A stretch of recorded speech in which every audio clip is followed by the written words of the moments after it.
Hanapin mo na nga sila, Rita. Tingnan nga natin kung anong mga boka nitong tatlo. AJ, you can speak in English, you can speak in Filipino. In whatever way you want to. We will gladly thank God for this. Amen, amen. Di kaya, di kaya. Alright. First question. Anong lullaby ang kakantahin mo para makatulog ang anak ko? Ay, ang ganda. Nice. Ogie. Kasi Parang gusto niya na pumasok sa loob ni DJ Jimmy. Parang, samahan mo kaya yung tao. Ang bango. Ang bango kasi niya. Hindi na tayo, Ang bango kuya. niya. Bet mo. Uy, DJ Jimmy, ano daw lullaby ang kakantahin mo dun sa anak niya? Meron ako laging pinapakinggan na kanta. Tapos, maganda rin kasi yung message ng kantang yun. Beautiful in My Eyes, yung title. Paano mo yun kakantahin sa anak? Sige. You're my Mona Lisa, you're my rainbow sky. My only prayer is that you realize you'll always be beautiful in my eyes. Manager ka na. Bakit? Bakit kukunin mo? Kakantahin niya yung always May boses, ha? Oo, may boses. Pero kanina pa ka nakatingin sa sinturon niya, paano gusto mo ibuhol? Yun lang inaabot ko eh. Yung nakapantay. Kanina pa nag-iisip si Ogie, nakatingin, ibubuhol ko kaya to o hayaan ko na lang siya ganyan. Bakit? Pero para maganda ako naka-ribbon. Uso Kanina yan pa pinag-iisipan niya, ngayon. para maganda ko naka-ribbon. Huwag yung ibuhol! Ano meron sa sinturon? Yung sinturon niya kasi yung ano, hindi yung tela, yung part ng damit, yung maganda, may style. Style kasi Kasi yan. Ogie, kanina pa nakatingin, parang gusto kong i-ribbon yung sinturon. Style yan. Baklan to. Parang ganito yan, no? Kaya lang sa kanya dalawa. Oo, parang may sash. Dalawa. Gusto ba itali ko? Hindi mo pwedeng galawin. Ay, hindi Wow, style nga yan.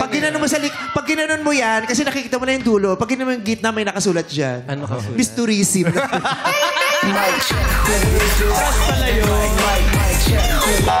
Oh, yun daw, ano title nun? Ano? Beautiful in My Eyes. Yung lalabay na kakantahin niya. Oo. Ano bang airline A ka? singing DJ. Boy Scout yan. Untong buraka Hindi na yan. gagawin mo. Kaya lagi kayong delayed eh. May flight kayo, nag-host ka pa. Delayed na naman kayo.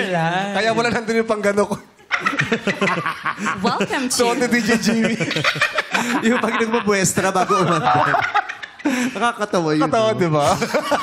Lawrence? Lawrence, anong lalabay kakantahin mo sa anak ni Rita? Siguro ako, I'll go for a more modern to adapt dun sa, syempre, yung mga iPad na yung mga kids. So, siguro The Wheels on the Bus. Yun, Paano yun? The wheels in the bus with the sound of music. Di ba yun? Paano? The wheels on the bus goes round and round, round and round. Ah, sumasayaw pa siya, Rita. Oh. Hey! The wheels on the bus go round and round all through the night. Uy, pwede yun, ha? Ulitin mo nga. The wheels on the bus goes round and round, round and round, round and round. The wheels on the bus goes round and round, all through the town. Pwede. Oy! Sa dulo yun. Ganda, ang cute. That's so Cute. cute. Meron bang bata sa bahay nyo? Wala Yan po. talaga ang pinapakinggan mo sa Spotify. Yung mga friends ko kasi na may babies. Okay. Medyo adapted na sila dun Kala sa... ko yun ang Favorite din sa Gusto ko kain ng dinner. Favorite Yan ang habang pinapanood nag-gym, ko. no? Ineffective. Wheels in the bus. Motivational music yan. AJ! Twinkle, twinkle, little star, how I wonder what you are. Up above the world so high, like a diamond in the sky. Twinkle, twinkle, little star, how I wonder what you are. Thank you for trying. Yeah. Galing. Ganda. So, Rita, sino ang pipiliin mong bigyan ng green flag sa kanilang tatlo? Base sa kanta, Sa sagot nila. Sa sagot nila. Paano nila kinanta yung oo. I think I'll go for the one. Bakit? Pinili ko yon kasi matagal ko na hindi naririnig yung kanta na yun. Matagal-tagal na rin hindi ako nakakantahan. Ay, ikaw pala ang kakantahan, hindi yung anak ko. Ginamit mo pa yung bata. Kasi naman na gusto magharot. Ginamit mo yung batang nananahimik na walang kamalay-malay, minor de edad. Pala! Wait lang! Anak ko nga pala to!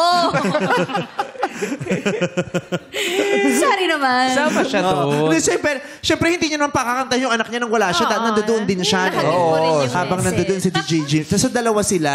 Pareho silang maganda sa paningin ni Jimmy. Si Rita at ang minamahal mong anak. Yes. Diba? Si Uno. Diba? Congratulations, DJ Jimmy. Meron ka ng green flag. Next question. Ay, tanungin natin si Kuya Onin. Kuya Onin, aprobado ba sa'yo yun? O may iba kang gustong i-consider ni Rita? Actually, si number 1 din.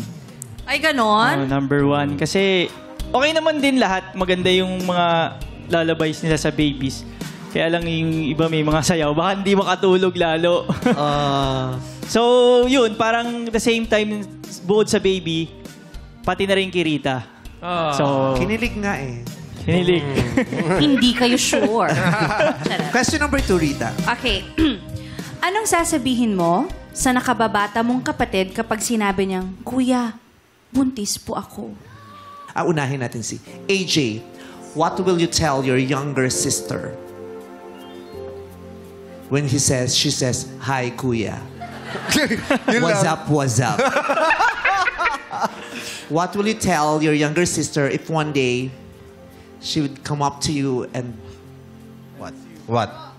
and just die and tell you, Bro, AJ, I'm pregnant.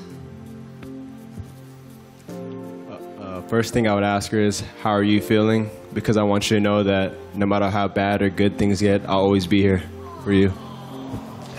And then after that,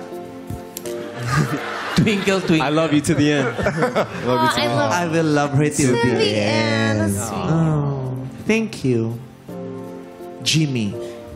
Sa akin po, naniniwala kasi ako na everything happens for a reason. And ayun, siguro dun sa mga ganong problema, dun talaga ako dapat maging kuya. Kaya ayun, sa gagawin ko, magpapakakuya ako lalo sa kanya. Anong sasabihin mo sa kanya pag sinabi niya, Kuya, buntis ako? Sabihin ko lang na blessing yan, nangyari na. Basta tanda mo, nandito lang ako para sa'yo. Hindi kita iiwanan. Thank you. Lawrence. Ako siguro being family-oriented kasi yung family namin.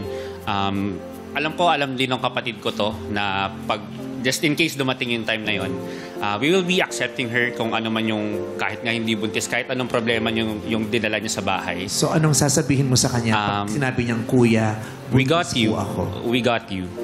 And kahit anong mangyari, kung panindigan man siya nung guy or hindi, bandang huli, kailangan kami din yung magtulungan eh. Hindi namin pwede siyang itakwil or hayaan by just that single mistake. Kung assuming na problema nga talaga yon, kailangan namin pagtulungan yun as a family, as a unit, para maibsan yung problema yon. And to think about it on a bigger perspective. Blessings siya from God eh. Regardless kung panindigan man siya or hindi, okay lang yun. Thank you, Lawrence. Sinong bibigyan mo ng green flag at bakit? This time, I'll choose number 3. Yung huling nagsalita. No, the first one. Yung first. Si number 3. Yung unang nagsalita. Yes. Si AJ. Si AJ! Ikaw ang may green flag. Pinili ka ni Rita Daniela. Bakit siyang binigyan mo ng green flag? Siguro dahil parang parehas kami. Ganun ako as a friend. Bago mo munang malaman yung mga chika, tanungin mo muna kung kamusta yung tao. 'Di ba? Kung ano talagang nararamdaman niya, anong estado niya ngayon sa buhay niya. So, I'll go for that. Oo. Actually, gaganda naman sagot nila. Yung isa, kakamustahin muna. Mahalaga kasing makamusta mo eh. Yes. Diba? Para you deal with the present emotion, the present Correct. situation of ano. Tama. Tapos maganda rin yung pagkatapos mong makamusta, pag nalaman mo okay siya, paparamdam mo yung support at magpapakakuya, katulad ng sinabi ni Jimmy. At ang sarap marinig sa kuya mo na, we got you. Sabi ni Lawrence. It's a Diba? Hindi blessing. ka nag-iisa sa ganung laban. We got you. So, congratulations, AJ. May green flag ka na rin. Approve, kuya. Thumbs up. Onin? Kuya Onin. Yes. Thumbs up. Pasado kay Kuya Onin. Last question.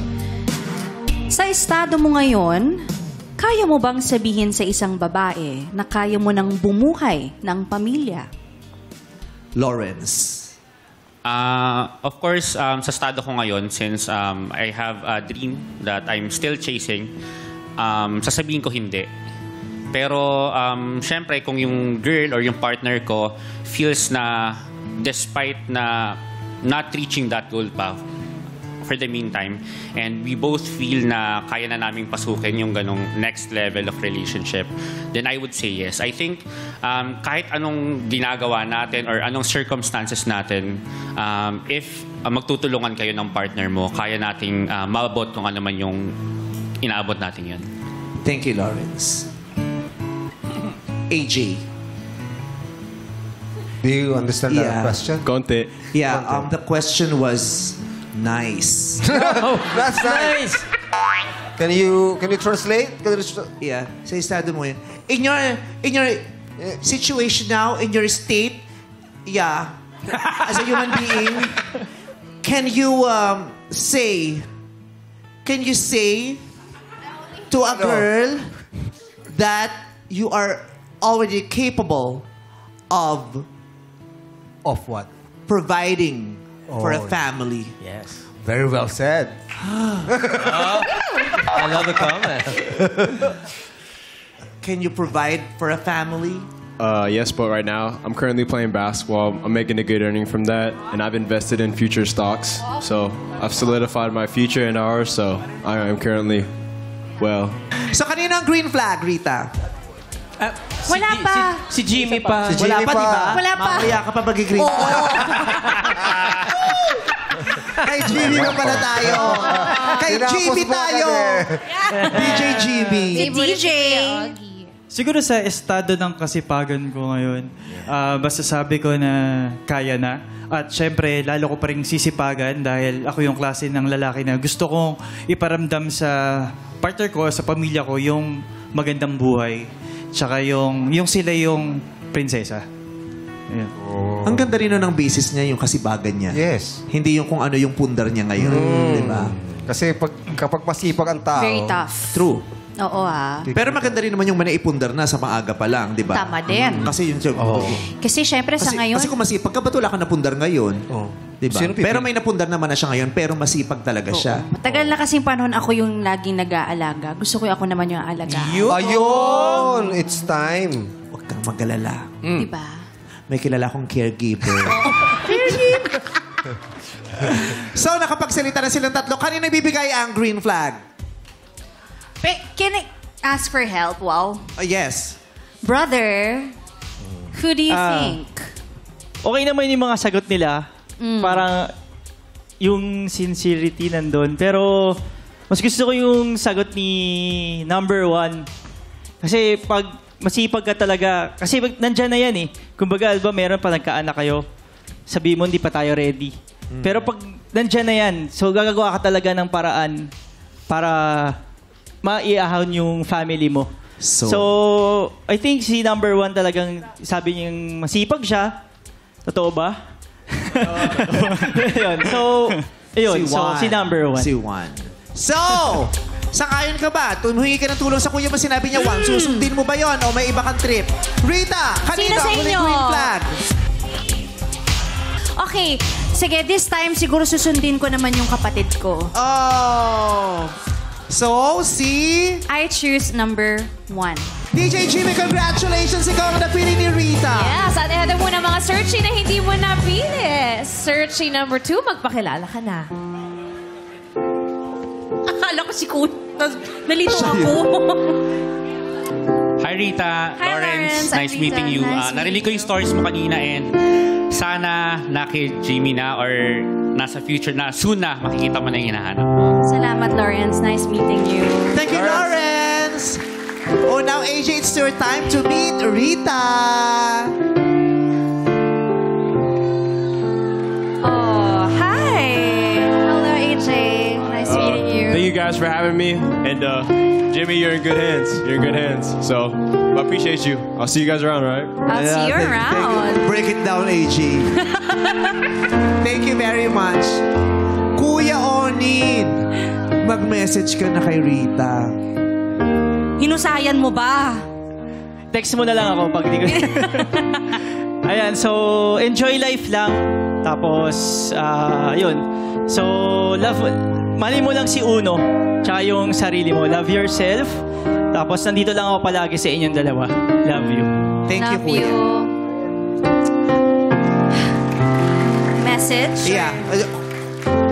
Quick message, please. Oo. Maraming salamat, Kuya, for always being there. Kahit na alam kong maraming misunderstanding bilang magkapatid, but never ka nagkulang bilang maging kuya sa amin ng ate ko. Thank you palagi for always choosing us. I love you. Thank you. Thank you, Rita. Kuya, kamayan mo na at magbilin ka ng mabilis kay DJ Jimmy.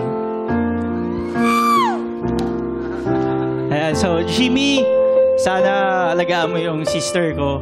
So, inalagaan namin siya for how many years? Simula nung lumaki siya. Ikaw na bahala sa kanya. Thank you, Para Kuya kung Onin. date, text din kita.